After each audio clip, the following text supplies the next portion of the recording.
first unveiled in 2015, the Tesla Model X was the first truly mass-produced battery electric vehicle, and if nothing else, certainly made a statement, because now, versus a traditional three-row luxury SUV like a Q7 or Mercedes GL, you could now get a futuristic all-electric alternative with rear doors that go up.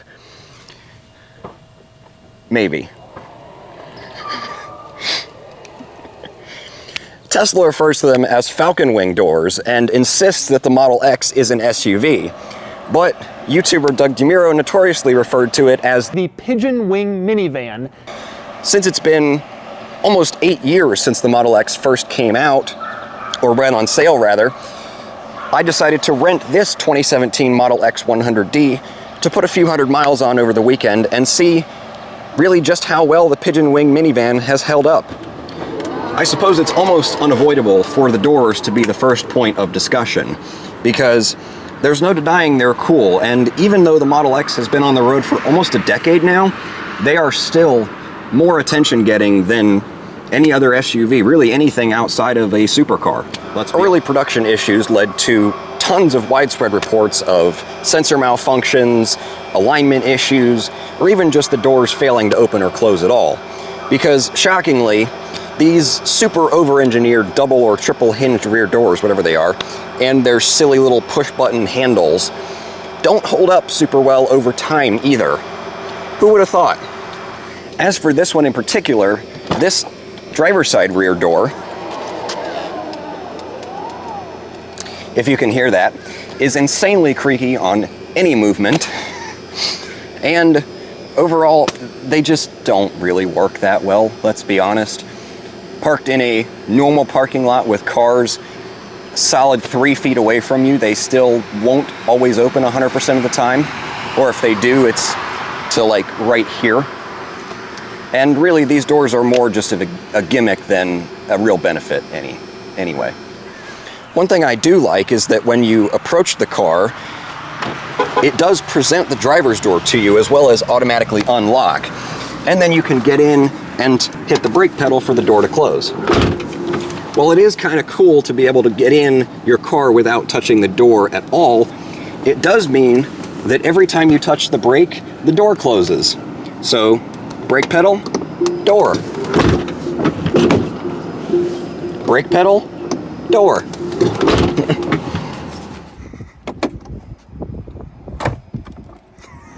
You can also open or close all of the doors, including the rear trunk, both from the key and from the infotainment screen. As you can see, I'm just going to close all. That didn't work, did it? Well, anyway, it's the thought that counts. But you know what else allows you to control all the doors remotely? A minivan. The Model X was also one of the first SUVs to really popularize this sloping fastback roof shape. When it rolled out on stage at the initial launch, painted in white, it looked very much like an egg. Although, to be fair, it is no longer the most eggy EV on sale thanks to the Mercedes EQE and EQS.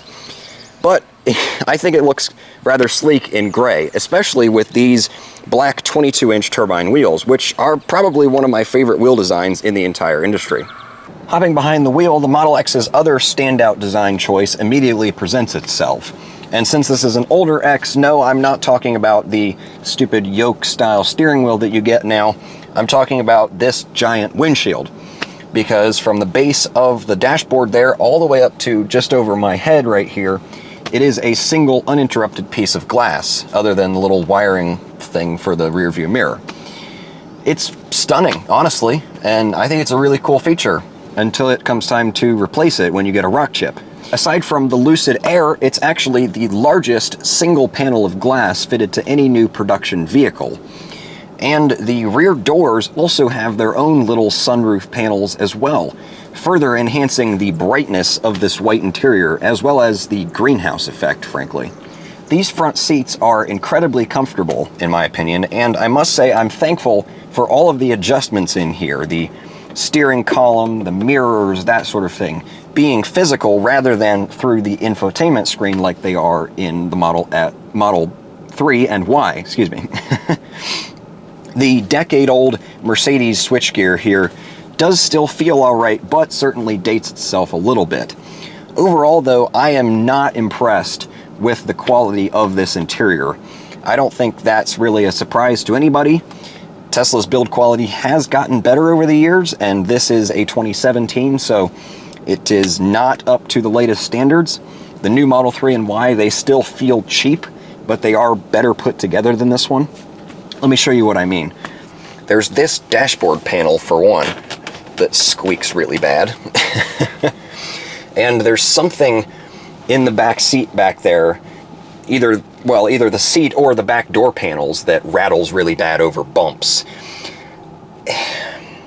The white interior has held up pretty well, all things considered. It's a little bit dirty, but it's not overly stained or anything crazy. But let's just keep in mind that this Model X 100D was a near enough $100,000 car brand new. It is now a $30,000 used car, and I think for 30 grand, this interior is perfectly acceptable. I just couldn't imagine paying 3 times that for the level of quality in here. The rear bench seat is just as comfortable as the front, and is more sculpted into 3 individual buckets than most other SUVs, which I think does help with the comfort factor of it. It is also pretty wide. The X has a pretty wide cabin, all things considered. It is worth noting, however, back here, that the Model X, still to this day, is available in 5, 6, and 7-seat configurations. This one is the 5-seater, which means there's just plenty of blank open space behind me there. If you get the 6-seat configuration, it adds power functionality to the second row because you get captain's chairs rather than a bench, but you lose the ability to fold the second row flat for some reason. The captain's chairs move as one fixed piece, rather than this bench, which just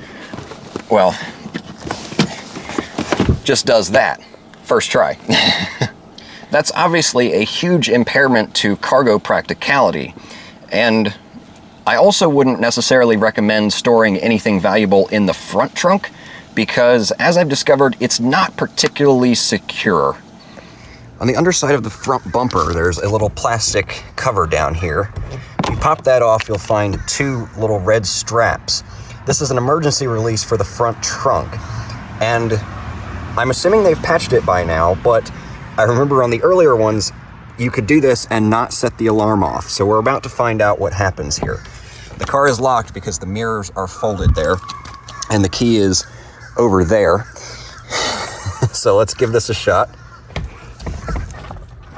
Why does that not want to release now? Oh, there it goes. Front trunk, no alarm. Arguably the best thing about the Model X's interior, and the Model S for that matter, is the presence of a traditional gauge cluster screen, something that they've still maintained to this day, fortunately. Because while the giant 17-inch center screen is cool, everybody's got big screens nowadays for infotainment. This, in the world of Tesla and many other electric cars, honestly, is becoming a thing of a rarity. And I guess when I say digital gauge cluster, it's really just an information panel. Because as you can see, your speed readouts, your battery percentage, all your other information is digital. There's no actual resemblance of traditional gauges, but there is something to be said for having your speed and your autopilot information directly in front of you rather than off to the side like it is in the Model 3 and Model Y. Speaking of autopilot, I've always viewed Tesla's self-driving tech pretty favorably. Aside from some, feature mislabeling and some questionable marketing that they've had over the years, I've always found it to work pretty well and, never really had any big complaints with it. Until now, because most of my seat time has been in newer models, mainly Model 3 and Model Y, where they use touch sensors in the steering wheel rather than a weight-based system like this car has. And if you turn on Joe mode, which effectively just quiets down all the car's beeps and chimes, it's very easy to miss this system freaking out, and it freaks out way more easily than I was expecting. You may have heard it just beep twice already while I've just been shooting this clip. On Joe mode, it wouldn't have made that beep. It would just be flashing the screen there a little bit, and it wouldn't beep until the very last second. Now, this is fine, normally, if you're constantly looking at your gauge cluster screen, but with the recent software update that this car's had, and I believe all Teslas actually, to add some additional attention monitoring, or I guess not really to add additional attention monitoring, but to make sure that you're using the system correctly. If you get 3 forced deactivations of autopilot, or FSD, and a forced activation is essentially where you completely ignore all the warnings and it turns itself off and then starts slowing the car down. If you have 3 of those in any given time period, you lose access to the steering functionality of it for a 7-day period, beginning at the and ending at the exact time of your 3rd strikeout. Now, ordinarily that's fine, right? Because I'm using autopilot and I'm still keeping my hand on the wheel, typically down here at the bottom or resting it like this. But if I'm letting the car do the steering for me, and that's kind of the point of the system, right? I'm not always making enough movement for it to recognize. So in fact, the very first day that I had this car, I was completely unaware of this new software update and didn't really think anything of the strikeouts. I just thought, oh, well, this car's overreacting a lot more than I'm used to. Whatever, right? Because typically when it shuts itself off, you can just put it back in park and then put it back in drive and you'll have auto steer back, because that counts as a new trip technically, or a new drive. So I actually got this 7-day ban on the very first day of having this car. And I was really pissed off because I was like, well, shit, I'm about to do like 700 miles over the next couple days in this car, mostly highway, and I was really looking forward to having autopilot. So I was really annoyed about that. But luckily, the car did another software update overnight on the second night and gave it back to me. I don't know how it determined that I was okay again, because I had tried absolutely everything I could think of and, did a bunch of research into it too. It didn't seem to make any difference whether I, changed driver profiles, created new ones, that sort of thing. It was effectively just a group punishment like in elementary school at that point, where because my profile got locked out previously, anybody else to drive the car is also now locked out. So luckily it ended up all right, but could have been rather annoying. And now I know to, at least in these older ones, not use Joe mode, because honestly the chimes don't really annoy me that much anyway, and frankly just be more careful with it. As for the rest of the Model X's driving experience, it's kind of also a mixed bag, honestly. For one thing, unlike the Model 3 and Model Y that I have more experience with, the Model X has air suspension. And the last 2 vehicles, apart from this one that I was in with air suspension, were a Jeep Grand Cherokee Overland and an Audi e-tron, the big e-tron. I was hoping that this would ride more on the side of the Audi, but unfortunately it rides more on the side of the Jeep.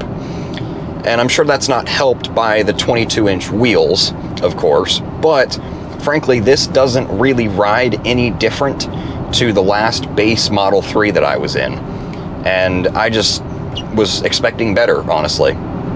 That said though, the Model X 100D is still plenty quick.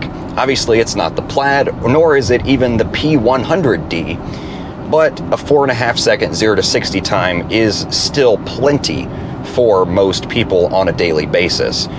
I mean, outside of other Teslas and some of the other new electric cars, I mean, outside of that Ford Lightning that right there, I mean, you're not going to come across really much else to compete with on a daily basis. Like, there's a Subaru Outback, a Lexus RX, there's an R-Class actually. You don't see one of those very often. But anyway, you get the point. It is still plenty quick enough, and honestly, it blows me away, at least in my area, how many, I don't want to get too stereotypical, but there are certain demographics of buyers where I live that tend to favor Teslas. You know what I'm talking about. And it blows me away how many of those, especially just moms with kids in the car, are driving around in fully loaded performance Model Ys just because it's, you know, the nicest, best thing. And they have no idea that their car does 0 to 60 in 3 point whatever seconds. And honestly, it's probably kind of dangerous that they don't know that. But anyway. At least the Model X is still one of the safest SUVs on the road. That's also a very good thing. And thanks to its relatively low center of gravity, it does have genuinely decent cornering ability. Obviously, it weighs 5,500 pounds, and there's virtually no feedback from the steering, but it is perfectly capable to an extent, and honestly more so than I was expecting. I am impressed by the, I don't want to call it good handling of the Model X, but surprisingly decent, I guess is the term I'll use. In highway cruising though, the Model X is much more at home, and is really good at it as well. As mentioned before, the seats, the front seats, are incredibly comfortable unless you're a little bit wider of a build. I've had a couple of people in the passenger seat that have not found them as comfortable as me, so they've been a bit narrow for their liking. Also, the way the headrest kind of sticks out back here, I don't know if you can see very well, apparently that makes it really hard to lean back comfortably as well, like if you want to sit back and try to have a nap or whatever. So that's worth considering, but I mean, overall though, it is a great highway cruiser, and this ATS really didn't have enough space to make that turn. The sound system is alright. It's not the greatest I've ever heard. It has a real subwoofer, which is cool, but it's not very powerful. And the immersive sound mode just kind of makes it sound hollow, in my opinion, so I would stay away from that. But otherwise, I mean, it's been great. Supercharging is also a breeze, as always. I've always said that Tesla's charging network was far superior to the other charge point operators, and personally I think opening the Tesla network to everyone else is a huge win. And so far I haven't seen it be too much of an impedance to Tesla drivers either, because these installations tend to be far larger than Electrify America or any of the others, just to use that as an example. In 2017, this Model X 100D had an EPA range of 295 miles, and over the last few hundred miles of my testing, while I haven't actually gone from 100% down to 0%, I've gone from effectively 95% down to 25%, and in doing so I was able to calculate a real-world estimate of 200 to 225 in mostly highway driving. I'm sure if in city driving you could get a little bit more at lower speeds, but given that this car is 7 years old and Tesla's estimates are a little bit inflated to begin with, that honestly sounds about right. In many ways, this car is still a statement more than anything else. Unless you need 7 seats, the Model Y is objectively a better choice in just about every way. But that said, I have still enjoyed my time with this car quite a lot. I just wouldn't want to own one out of warranty, and given that this is a $30,000 used car now, I think it's honestly decent value, but at that price point, they're all going to have mileage that would put them out of warranty anyway, so that kind of negates that. I think my personal choice at the $30,000 mark right now for a used Tesla would be a Model 3 Performance, because, again, they're going to be quicker than just about anything else you come across really ever, outside of some supercars, obviously, and, you know, a Plaid. But that I think is probably the best value all around that you can get right now. And like I said, unless you need the third row, the Model Y is really the way to go as far as the crossover as well. But that said, the Model Y does not have rear doors that make it look like a fat pigeon. So, if that's worth something to you, God, I can't wait for all the comments on this video about how dare you say something about Elon's grandkids and offending all the offended Tesla owners. Shut up, deal with it. I still like this car, but let's be honest, it's flawed. So is every other Tesla, and so is every other car for that matter. But if you enjoyed this video or found it informative in some way, give it a thumbs up and consider subscribing for plenty more content to come.